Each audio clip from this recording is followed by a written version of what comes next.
There's an old saying I think about quite a bit, and it goes like this. The trouble is, you think you have time. The thought is one that routinely motivates me to action and helps me prioritize my life. Because it's true.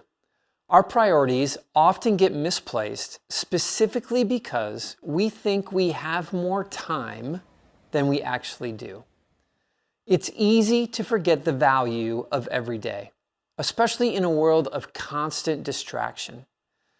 But what would change if we approached life every day fully committed to the reality that time is short, that nothing lasts forever, and tomorrow is promised to no one? For example, if you knew this was your last year to live, how would you live differently?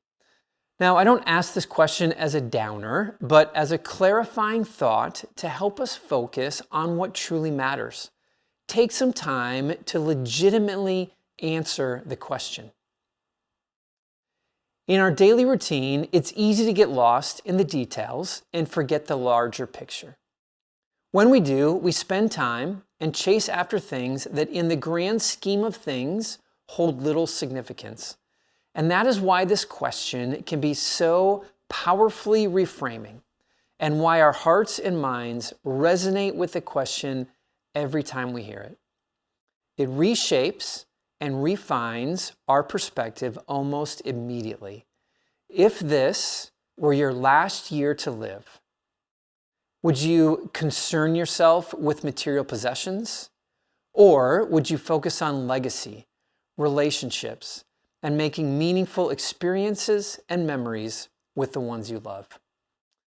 This is important because the reality is that life does fly by. Everything can change in an instant.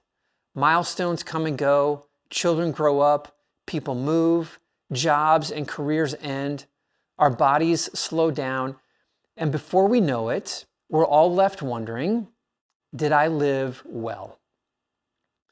My life will probably not end this year. It might, but it probably won't. But you know what will end? One of the greatest and most important seasons of my life. This spring, our youngest daughter graduated high school. Shortly, my kids will no longer live at home. And while I'll always be their dad, and Kim will always be their mom, parenting will look very different from here on. And so even if I don't die this year, a season of my life will.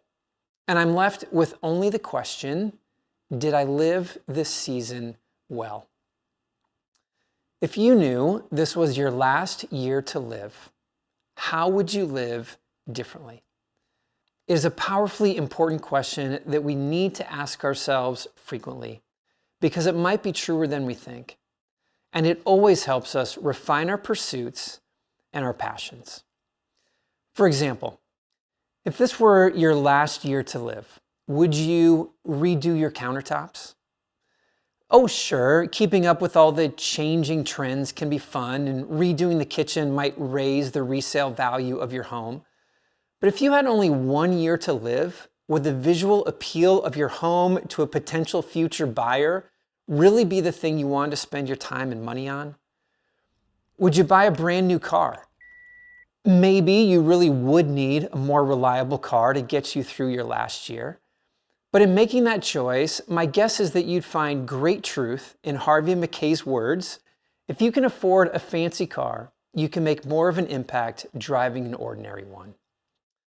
If this were your last year to live, would you binge watch another series on Netflix? Doubtful.